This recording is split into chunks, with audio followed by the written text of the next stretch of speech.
খেলি মেলি অলপমান আছিল, কিন্তু খেলি মেলি কৰিলেও তো ৰাস্তাটা ক্লিয়াৰ কৰি ভালকৈ নেগেল তো দেখোন। হয়, এটি পকী ৰাস্তা ভাল ধৰণে নিৰ্মাণ নকৰাৰ অভিযোগ এখন গাঁৱৰ গাঁওবাসীৰ। আমি দেখুৱাব ওলাইছো বৰপেটা জিলাৰ বগুলামাৰী আৰু বালাগাঁও সংযোগী পকী দলংখনৰ দুইফালৰ পকী পথৰ ভয়ংকৰ অৱস্থাৰ ছবি। নতুনকৈ পকীকৰণৰ বেছিদিন পাৰ নহওঁতেই মাত্ৰ এটা বাৰিষাতে দুইফালৰ মাটি খহি বৃহৎ বৃহৎ গাঁতৰ সৃষ্টি হৈছে বৰপেটা জিলাৰ বালাগাঁও আৰু বগুলামাৰী সংযোগী দলংখনৰ দুইফালৰ পকী পথত। আৰু যিকোনো সময়তে এই গাঁতসমূহত পৰি সংঘটিত হ'ব পাৰে ভয়ংকৰ দুৰ্ঘটনা পথচাৰীৰ। প্ৰশ্ন হয়, এয়াই নেকি আমাৰ অসম চৰকাৰৰ পথ নিৰ্মাণৰ প্ৰযুক্তিবিদ্যাৰ বাহাদুৰি? উন্নয়ন আচলতে প্ৰতিজন দেশবাসীৰ কাৰণে এক আকাংক্ষিত শব্দ। উন্নয়ন হ'ব লাগে দেশৰ, ৰাজ্যৰ, গাঁও সকলোৰে। কিন্তু আচলতে কেতিয়াবা আমাৰ ৰাজ্যখনৰ কিছুমান বাট পথৰ অৱস্থা দেখিলে সঁচাই বেয়া লাগে। আমি আছোঁ এতিয়া বৰপেটা জিলাৰ এনেকুৱা এখন ঠাইত, আৰু ঠাইখনৰ এখন দলঙৰ ওপৰত, পকী দলং, কিন্তু দলংখনে সংযোগ কৰিছে বগুলামাৰী আৰু বালাগাঁও। এইপিনে বগুলামাৰী, আনটো পিনে বালাগাঁও। কিন্তু দুৰ্ভাগ্যজনকভাৱে যোৱা বাৰিষাত এই দলংখনৰ দুইফালৰ যিটো ৰাস্তা আছে খহি গৈ বৃহৎ বৃহৎ গাঁতৰ সৃষ্টি হৈছে, আৰু আচলতে খুব ভয়ংকৰ অৱস্থা লৈছে।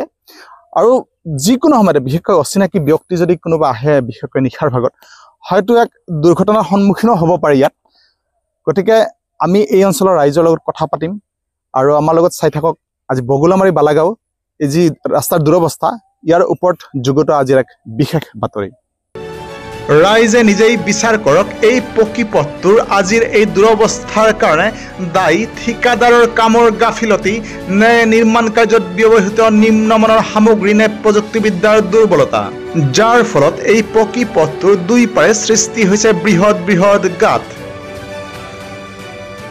বালাগাঁও বগুলামাৰীৰ দলঙৰ ইটা চাইড বেয়া হৈছে, গতিকে চৰকাৰক অনুৰোধ কৰিছোঁ আমাক সোনকালে যাতে ভাল কৰি দিয়ে ৰাস্তাটো।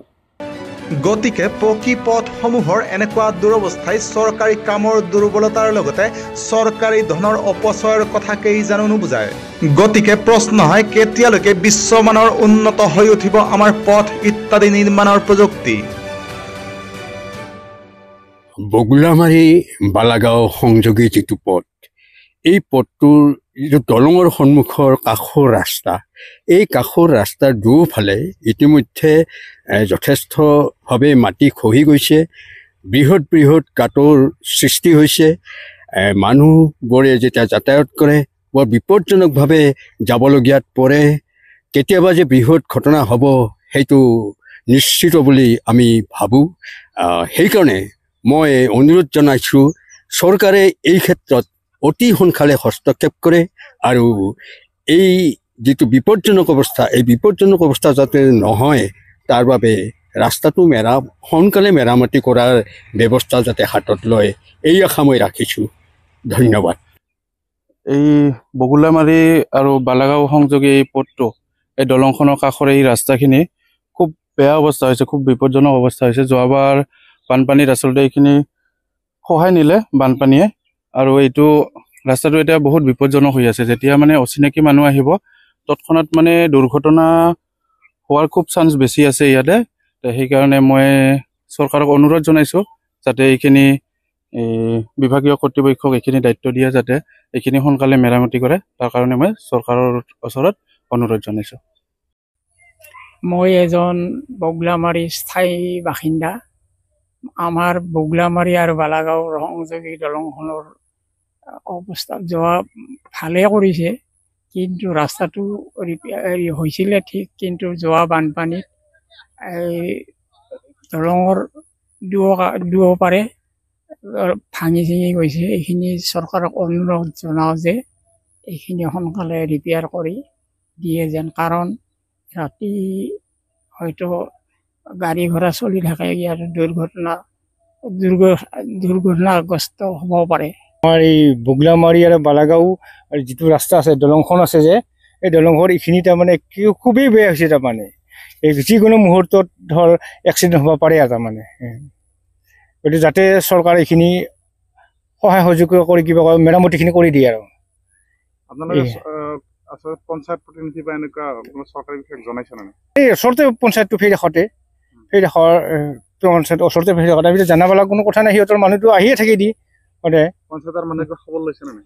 বৰ্তমানলৈকে খবৰ কৰা নাই একো পঞ্চায়তৰ মানুহ কোনো খবৰ এতিয়া জানা নাই এতিয়ালৈকে খবৰ লৈছে না লোৱা নাই এতিয়া আমি জানা নাই আৰু এতিয়ালৈকে ৰাজ্যৰ লগত একো মুঠতে আলোচনা কৰা নাই এতিয়ালৈকে এই বালাগাঁৱৰ এই যিখন দলং আছে বগুলামাৰীৰ গতিকে পাৰে একদম ভাঙা চিঙা চাবলৈ একেবাৰে ব্যৱস্থা বেয়া হৈ গৈছে একেবাৰে কি কৰে হেৰি চৰকাৰে এইখিনি অনুৰোধ মোৰ অলপ দলংখনটো বনোৱা বেছি দিন হোৱা নাই বা ৰাস্তাটো কিন্তু বেছি দিনটো হয় নাই দলংখন মেৰামতি কৰ গতিকে পাৰ দুটা একদম মানে নামানা হৈ গৈছে মাথাই